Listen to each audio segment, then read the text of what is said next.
Hi guys, Konstantin here from CGC, and welcome to my podcast about Dead Island 2. This is gonna be a game review. Let's start from the beginning, and I'm gonna be straight to the point. Uh, Dead Island 2, I've just finished playing it last night. It's about 10-15 hours of gameplay for an average player if you wanna do a combination of a couple of side quests and the main story. If you wanna be very thorough, it will take longer than 15 hours. In terms of the game itself, it's made by the developers of Deep Silver. It is a sequel of Dead Island 2, which was released earlier on. I think it was a couple of years ago. I don't know exactly when. Let me just.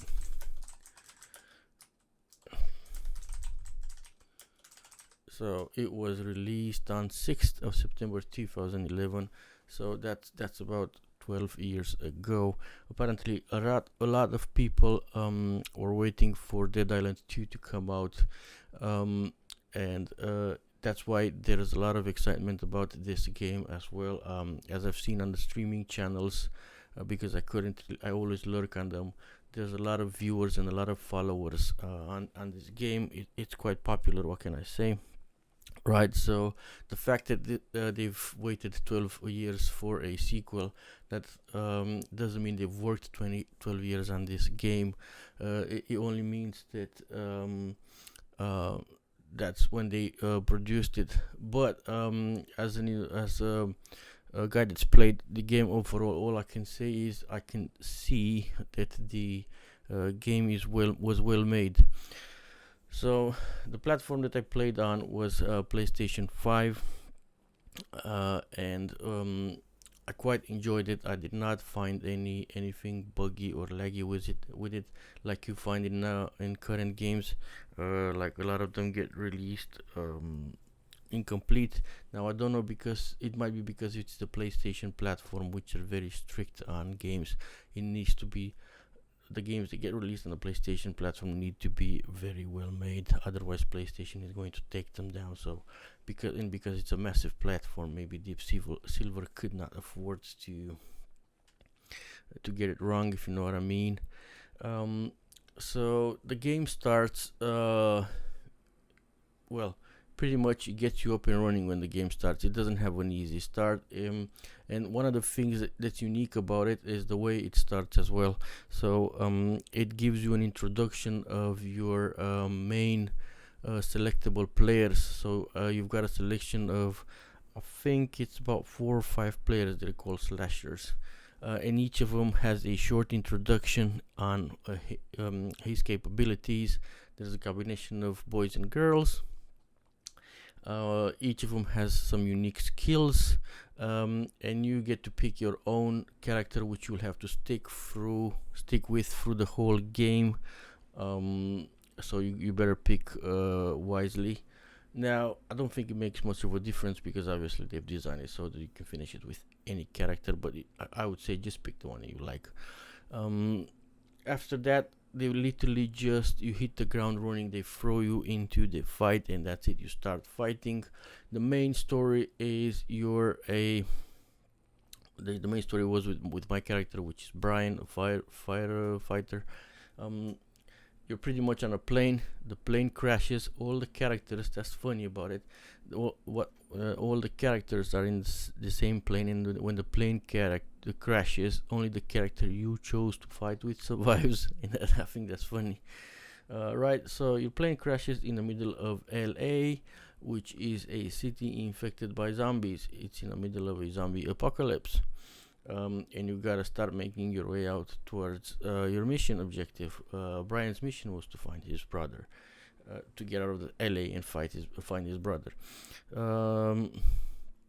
Also, what's interesting about it is you start making some friends straight away after the plane crash. There's a few survivors, and the first mission that you get is you have to reach one of the survivors' homes, which is apparently a famous actor, and that home is one of those massive mansions in, I believe it's LA. In terms of game quests, all your main active quests are focused on getting out of the city, but obviously there's a lot of it's a bumpy road. There's a lot of stoppers or blockers, I should say, which are your main active missions. So basically you've got to do this before you can do that, and so on. So do quest number 1 before you can do quest number 2, before you can get some sort of key or something like that to get out or something. You also have to deal with issues that the characters have, and also the side quests. Again, you have to do a little quests for characters you meet along the way. And the cool thing about it, as you meet these characters, once you do a side quest, they sort of like show up at that massive mansion you're shacked up during the game. So it's sort of interesting. There's few things that are unique about it, but there's few things that are very repetitive about it as well. And I've seen them in a million games. But overall, as a whole, the game is definitely worth trying. But we'll talk more about that during conclusions. Right. So as the story develops, you start progressing. You've got a level progression, so you've got different as you gain experience, you level up, you gain abilities. These abilities are in the form of cards, which, to be honest, I never did fully understand. Your main weapons consist of initially with just melee weapons, so anything you can get your hands on, from forks to bats to knives to swords, anything you can get your hands on, you're gonna have to fight with it. The cool part about it, which is not very boring, is the fact that you can modify them. You've got workbenches, so as you scavenge parts, because it is a zombie game, you have to scavenge things. As you scavenge parts and you steal money from the dead people, you can upgrade your weapons, so you can have a knife that does poison damage, fire damage, electric damage. It's quite interesting. But this is where I'm going to the boring part of it, the fact that with your melee weapons you have to pretty much slash away at zombies. So it's not one slash and you kill a zombie, it's a couple of more slashes and you kill a zombie. Even as you level up and your weapons become stronger, your damage becomes higher, you still have to slash away. That part can become boring if you're not used with doing many repetitive tasks, and you do get weapons further down the game, a lot further down the game. You do get access to weapons, but your munition that you can find along the way is quite limited. So I wouldn't rely on weapons. You still have to rely on melee weapons as well. But yeah, I guess this is how they wanted to make it. You pretty much slash your way through everything. So in terms of weapons, that's pretty much the main two things. You also have like throwables. You find a couple of throwables, which they call them a curveball. You can find like those throwing little metallic arrows. What are they called? Jujitsu, shiatsu things, sharukan or whatever, those little throwing metal stars that ninjas throw, and you get pipe bombs, you get acid bombs, Molotov cocktails. You get a lot of throwables as you progress through the game. Not too many. You can only have 2 throwables at once, and they regenerate as well. And spoiler alert, as you go through the game, initially, so when you start the first mission, you find out that you're immune. This is quite important. You get bitten by one of the zombies, but you don't die. So this is like at the beginning of the game. As you progress, this sickness of yours develops into obviously an ability. So at some point towards the game, you're gonna develop a zombie mode. In zombie mode, you can just thrash anything. So that's quite cool as well. This is one of your abilities along the way. It's the zombie mode. It's not massive. It does do a lot of damage, and you get it towards, I would say, towards the 75%. Once you pass the 75% mark of the game, so you get it towards the end. You don't get to use it much, but it is very useful. as you progress through the story, you get into different locations, which is quite nice. And after seeing a couple of reviews and reading a couple of forums from people that actually live in LA, they're saying that the locations are quite matching the actual places, the physical places in LA. So you get places like Beverly Hills, Bel Air, Venice Beach, um, which to be honest, I enjoyed it. They look really cool. They're a bit different from place to another. You also get to go through the sewers. That bit I did not enjoy. You get to go through the sewers as well. Um, but yeah, you don't stick around too much in each location. You got like 3-4 missions. So you start in Bel Air, then you go to a hotel, then you go to Venice Beach, then you go to Beverly Hills, then you go to another hotel where you get some people towards towards, I think it was a boulevard, the famous boulevard in LA where all the stars are. Um, Let me have a quick Google. Final Boulevard.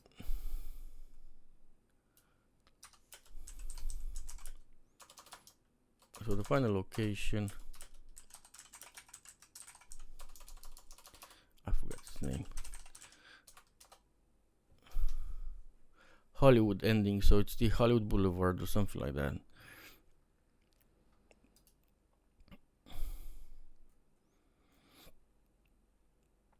It's the one where they're on the ground. You get all the stars from the biggest actors.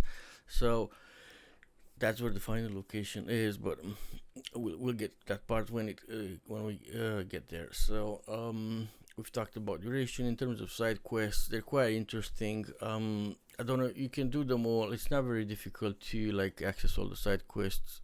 If you wanna do all the quests before I do the final mission, if you want to be thorough, go ahead. I just like to enjoy the gameplay and do side quests as I come along. I do like to scavenge a lot, so I did scavenge a lot. The main thing I would tell you when you're scavenging is just go for the money. You need a lot of money in this game. I believe there's like exploits on YouTube already on how to make money on game bugs, so I'd go see them as quick as I can, because the developers are gonna fix them. But yeah, you need cash, so I would recommend scavenging for cash. You can also sell your used weapons or weapons that you find. You can also scavenge your weapons, but it's up to you. If you need cash, sell the weapons, make some cash, upgrade stuff. You use vendors to buy things that are like important to you, to buy upgrades, to buy fuses. Fuses are important. They just unlock caches throughout the game that has like sometimes it has good weapons. Most of the times it just has a lot of consumables for yourself. In terms of what else do you get, so we've talked about that. We talked about the trading mechanism. I did say so money are quite important. You need quite a lot of those. I would say whenever you kill zombies and whenever you're in a place, just scavenge it as much as you can. Side quests, they're fun. There's no two quests alike. They're not. That's what's good about it. So each side quest, which has a character, just sends you to do different things. So that was interesting. Obviously, you can do side quests whenever you want. So you've got all these locations, which I'm gonna tell you, you don't have fast travel in the first part of the game. You discover it probably about 50 to 60%.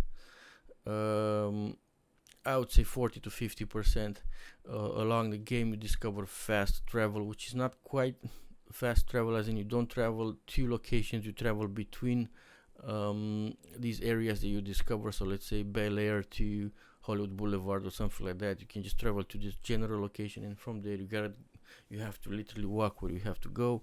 The zombies respawn themselves all the time, so if you kill all the zombies in a location, you travel back and you come back to that location, you will have them again. So don't worry about killing those. What I did not enjoy so much about this in terms of traveling is the orientation. The orientation is really bad, so it's pretty much a dot on the map. yellow dot that you have to follow. You do have like a position, um, that line on the screen which sort of like points out towards your objectives. So you do have that one, but the main indication, which is a dot that you have to reach, sometimes can be very confusing to reach, because obviously if you don't have like a proper map that shows you where to go, you do have a map but it's not quite great. If you don't have like a proper path that you need to take to reach to a place, you pretty much have to explore and discover it, which can take longer than usual, and you can get bored at some point and frustrated because you're looking for a way out, or an exit or something like that. But because the location just point you to a general direction, you start on stumbling.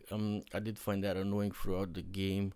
Again, the map doesn't help much. It's there, it's like a general map. It shows you where you kind of are, but it doesn't show you where you're supposed to go.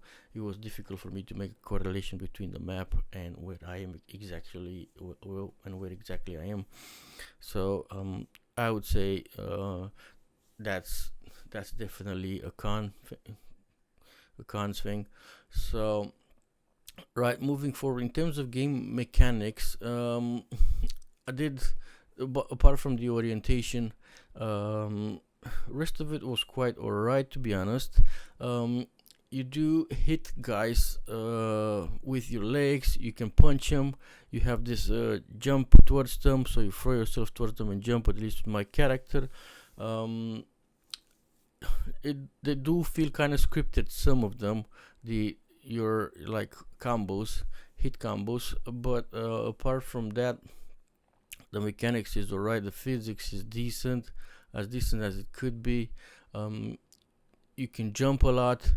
You can jump on top of things. You can climb things. They're not very obvious, but yeah, you can do that. So game mechanics, I'll give it a solid 8, to be honest. And as I said, you get a full arsenal of weapons. So there's no two weapons that can be alike, but you do find weapons that are alike. They're all melee weapons, but you find like a great variety of them, from as I said, knives, golf bats, axes, swords, medieval swords, whatever you can find in houses, you can use as a weapon, and you can modify it to your needs. Monsters, let's discuss about the AI. So you have to fight as you progress. Your main zombies develop, so to speak, as well. So you get your regular zombies that you start with in at the beginning, that they're like slowly to move. They don't do much, they're just zombies. They do a lot of damage, so be careful with that. Your life, no matter how much you have, if the zombies hit you, you're kind of like you're losing your life. You will lose your life very, very quickly, as in you don't have a lot of resistance, so to speak. So if a zombie slashes into you, let's say 2-3 times, you're pretty much dead. So you've got like you start with one type of zombies, which are the regular ones, but as you move forward and you progress, they progress as well. So you get zombies with abilities like shock, electricity abilities, fire abilities, which is weird, poison abilities. I think I've got them all. You get those screamers in Days Gone, you get them here as well. And as you progress, they become even more powerful. So you get like tier 2 just screamers, and then or tier 2 just I don't know, electric zombies or just poison zombies, and then you get tier 3, which are combinations. So you get like electric screamers, or you get like high resistance zombies, which are like the massive bodybuilders with fire. So they mix and match their abilities to make them harder to kill, because obviously you get better weapons and you get higher damage as well. But no matter how advanced you are, if they catch you 2-3 hits, you're dead. That was one of the things that I didn't like. Your resistance is very, very low. They should have probably made it a bit, I don't know, they should have made you a bit harder to kill. And another thing with because you have a melee which you're fighting with, you're not very good in crowds. So your crowd zombie killing skills are not great, to be honest. So which means one versus one with a melee weapon, you can easily kill pretty much any zombie, as long as he doesn't do a lot of damage to you. He's not one of those fire zombies or whatnot. You can pretty much get him down really quickly. But 3 or more zombies, that's really difficult to beat, especially if they attack you all at once. They do make a strong case about blocking. You do have to block if you want to recuperate some of your life, or if you want to like lose less life when you're fighting. But I find that a bit obstructing, because if I have a melee weapon, I want to keep on hitting with the melee weapon. I don't want to block and hit and block and hit and block and hit. It becomes like really boring for me, at least. I did have to block, because if you're blocking, you lose less life and you get combos after you blocked, which combos in time restore some of your life as well, which is important, because if you have a massive fight with a large number of zombies, which you will have down the road, you have to conserve your life, otherwise you can't make it. So you're gonna have to develop an ability to block at some point if you wanna go through the missions and through the levels. So yeah, that's what in terms of zombies and monsters and characters that you have to fight. You've got that as well. Yeah. So where was I? Which is quite cool, to be honest. Yeah, I found it, enjoyable. Although you have to slash a lot of them, they're different, and you have to match yourself. Also, you have to match your weapons as you progress as well. Some of your weapons will be useless against the zombies unless you match them. That's another thing. So, let's say you've got a electric zombie. If you're trying to kill him with a weapon that does electric damage, guess what? You're not gonna be able to. You have to pick another weapon. So as the game gets more progresses, your gameplay has to progress as well. Your decisions will be a bit more complex. You have to mix and match your weapons. That's why, because there's another positive thing is you can hold up to 6 weapons. I believe 6, or I think 8. I think it's 8 weapons at a time. So you can have about eight weapons in your weapon wheel, plus another 8 weapons on your backup. So you can have a lot of weapons, because their durability is not great. So they allow you to have a lot of weapons, and because you have a lot of them, as I said, you have to mix and match. So be sure to have like the whole variety of weapons you can have. So weapons that do fire damage, poison damage, electric damage, and all that stuff. Make sure you have one of each at least. So when you're fighting, you can actually kill all the zombies efficiently and stuff like that, because there may be some that you can't kill. So that's another thing that you should be aware of. What else? In terms of game difficulty, I didn't find it too hard. There's like little puzzles you have to solve, your usual puzzles. For example, you have to spin wheels. You have to spin when you're like in the sewer and stuff like that. You have to spin wheels to shut the gas off, to shut the water off. You have to remove breakers to turn off the electricity. You have to put fuses in places so the electricity gets powers a door so you can open it, which is quite interesting, because during a zombie apocalypse, tell you what, it ain't gonna be. You're not gonna have any more electricity for long. Electricity is gonna go down. But surprisingly, you do have a lot of the buildings are well illuminated in this game. So yeah, I take it they needed to use that so they can make the game more appealing. And yeah, sometimes you gotta solve different puzzles. You have to spin different pressure pipes in such a way that you can build up pressure, a certain amount of pressure, so you can open some doors and stuff. So it will keep you busy. You will have little puzzles and quests to solve as well. It's not that so they did think about it in all these 12 years that they've had to release the game. They did do some things right, to be honest. Right. Another big thing I wanted to talk to you about is graphics. Now, I did not play the PC version. I just played the PlayStation 1, but the one I've played was PlayStation 5 maximum settings for a So I've played it in 2K because that's what my monitor can do, um, and 2K 120 hertz, and the graphics was really sharp, fresh. It reminds me of the Far Cry engine. I think it's Duna engine that the Far Cry people use.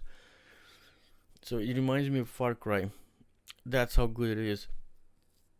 Um, I think it does have a moderate amount of ray tracing.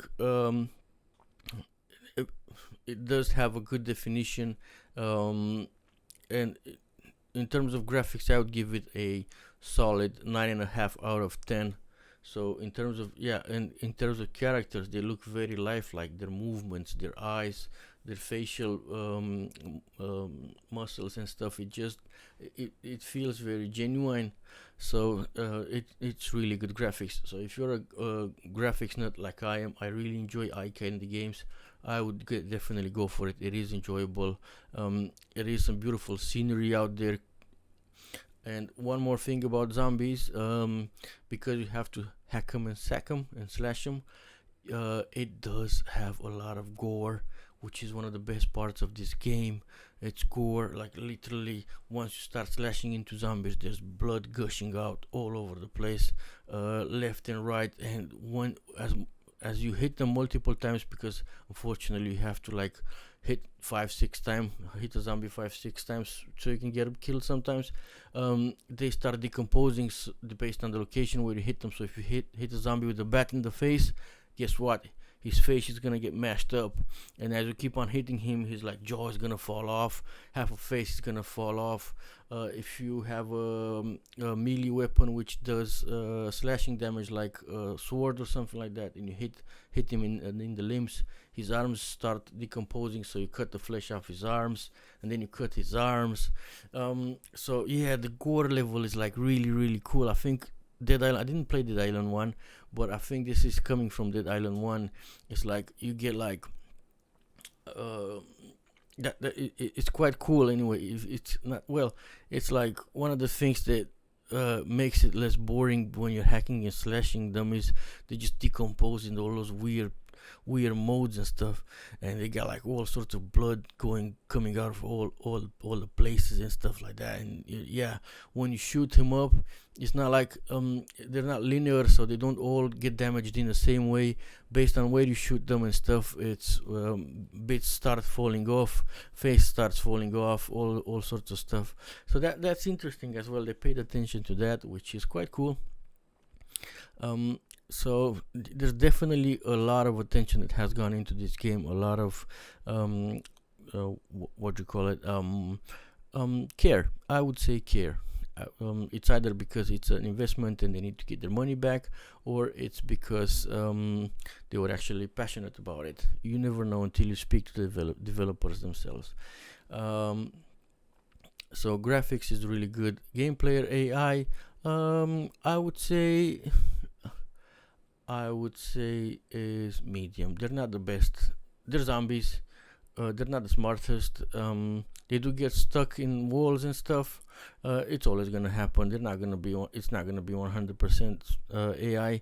And sometimes you're thankful they're not that smart. The characters. So for example, if you get like up on a higher structure, and you're sitting on top of a big massive zombies, they're not gonna climb for you. You can easily just hack and sack them away. If you got like some sort of Molotov cocktails or anything that does damage to you, like throwable that does damage, you can easily destroy as many zombies as you want. So yeah, that's it has its it can have its advantages. Another thing, as you progress through the storyline, it's not like one of those let's say you're not gonna play this game for its storyline. You're gonna play this game for, as I said, the feel, the graphics, the fact that you can like dismember zombies, and just for fun, just for as you say, de-stressing and just slashing away enemies and stuff like that. But yeah, you don't play it for the storyline. The storyline is like one of those C-rated 5.4 on IMDb movies. It's not great. although I did say it has between 10 and 15 hours. You do go quickly through them. As in, if you're probably doing a speed run, you could probably get it done in, I don't know, 6-7 hours or so, even less. Yeah, it won't take you long to do it. Um, so as you quickly progress and get toward the end, there will be some fights you will get stuck on. There are some fights. Each location, so to speak, has its own. Once you finish off the missions, has its own massive zombie that you have to kill. Some are easier than others. Some are like really picky. One of the picky ones was the final boss, the final encounter with one of your one of the characters you meet along the way, which is a doctor. You find out that he was actually the bad guy in sort of thinking, and he turns himself into this massive ugly zombie, which is no surprise there. But when he turns himself into a zombie, he becomes really hard to kill, and the final mission is pretty much a disaster, such as you have to literally, besides the fact they have to kill this zombie, which has a lot, big ass monster zombie, I would say, which has a lot of health. He's in a lab where he has been researching on all the zombies, and guess what? All the zombies are in pods, and as you fight him and progress through the fight, he releases some of the zombies that he has in the pod. So pretty much you have to fight every every category of zombies you see along the way. You have to fight it on the final battle, from the easy ones to the hard ones, from the electrics, the poisons, the fire guys. Every one of them, you have to fight them in the final battle. And the problem is, if you don't kill them in time, they just accumulate, and you get your final battle. On your final battle, you get to fight like a lot of characters in the same time. Each of them does a lot of damage, plus the final boss guy, who does a lot of damage as well. You have to be very careful for the final battle, as in get in there with all your weapons, weapons stocked up. By weapons I mean shotguns, rifles, pistols. So get a fair amount of those, at least one of each, and the best one that you've got, so at least one shotgun, one pistol. You also get a nail gun if you can find it. You will find it at some point. Get the nail gun. The nail gun is useful. There is a pistol as well. There is a 6-bullet revolver or thing that you can find at somewhere. Get that as well. So get your weapons. Get your powerful slashing weapons as well. Get your powerful melees. And get your rage mode upgraded, and that's how you can beat the final boss. And you have to be really speedy, not speedy, you have to be nimble. So you will have a lot of as you fight the final battle, you will, once you kill the monsters, the game is quite generous. You will find a lot of life as you kill the monsters, so you won't have problem finding life replenishments. You'll find those, but you've got to be careful, because you have to fight long enough so you can destroy the zombies around your main character, your main boss. You can get that life so you can fight the boss as well. So in the same time, you have to kill off the other guys. You have to hit the main zombie as well, and you have to stay in the fight. It won't be easy. It's a 10-15 minute battle. I've done it a couple of times until I managed to do it just by pure luck. I think in my battle, which is on YouTube right now, the guy just literally died off because of the side damage that he got. So there was like lots of fires, lots of exploding zombies in the grounds, on the grounds. So I think he literally just went next to one of those things and just died as I was running away from him. So I didn't actually kill him until his life fell out. I did do a serious amount of damage, but I didn't quite kill him, which was convenient. And as the game finishes, it ends in a really weird way, such as you don't really know what you've done at this stage. You don't really know if you've actually kill all the zombies, or is it gonna be better after your final kill? Have you saved the world? You don't really know. That's why I think they're getting ready for a Dead Island 3, which is probably a couple of years away, but there will definitely be a Dead Island 3, because I think they're gonna get the go ahead from the accounting and from the CEO, because the game does seem to be very, very popular, and not many people are complaining about issues with it. So I think it's gonna be a Dead Island 3. But anyways, going back to finishing off the game, it does end in a really weird way, such as they're trying to tell you that wait up, there's gonna be a Dead Island 3, or they're leaving room for a Dead Island 3. Also, you can obviously carry on after you finish the game, and you can play and finish off the side quests and stuff. And one more thing which I didn't touch at all, is the fact that you can do co-op play. It does allow you to do co-op play. I haven't tried it because I wanted to enjoy the game for myself. I wanted to just see how it is, so I can comment on it and I can do a review. But you do have co-op. You can play it with others as well, and you can play it quite early with others, so you can enjoy it with your friends. You can enjoy it with whoever you feel like it. You can literally just enjoy it with anyone. I think you can just sign up for co-op play, just look for a game that's open and just start playing with some random guy and make friends, which is great as well. I'm assuming the difficulty of the zombies is going to increase with the numbers of co-op players. I don't know how many co-op players are as well. I think it's just 2 by the looks of it. It could be that there's just 2 players, I think. I'm not sure. I might be wrong though. Let's see if I can find. So Dead Island 2 co-op players.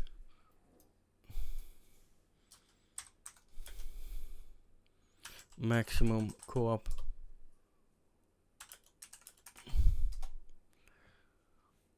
Up to 3 people. So sorry, it's not 2, it's up to 3 people that can play the game in co-op mode. You know what, I might actually give it a try. I might actually try to play it with another character, and I might play it in co-op just to experience that side as well and see how it is. And I might just make a quick addendum or another podcast to describe that as well. But the game is a storyline based game, so it is made to be played and enjoyed by one character mainly. So yeah, in terms of final thoughts, it's worth it. Definitely, I would say it's worth it. This game has been released in a very short window, because it's very close to Jedi Survivor. So its launch date is 21st of April 2023. Jedi Survivor is 28th of April. So and there were a lot of game releases this year. So between, I would say, the biggest ones, I would say between Dead Space, Hogwarts Legacy, and Jedi Survivor, this game did not have the best of windows to launch into, but it's definitely worth a try because of its graphics, because of not because of its story, because of its game mechanism, and the fact that it's fun. It literally is fun. It's made in such a way that it's not it's easy, it's pleasant, as in it's yeah, it's like I would say it has a lot of humor in it. The storyline has a bit of humor. The lines that you see on the game when you play, like missions, go do this, go do that, it's quite, it's enjoyable, to be honest. It gives you a good vibe. I will definitely recommend it. It has a thumbs up from my channel. If you guys can find it anywhere cheaper, go for it. Otherwise, PlayStation sells it for £60 or the equivalent in dollars, or you can buy it from Steam. So it's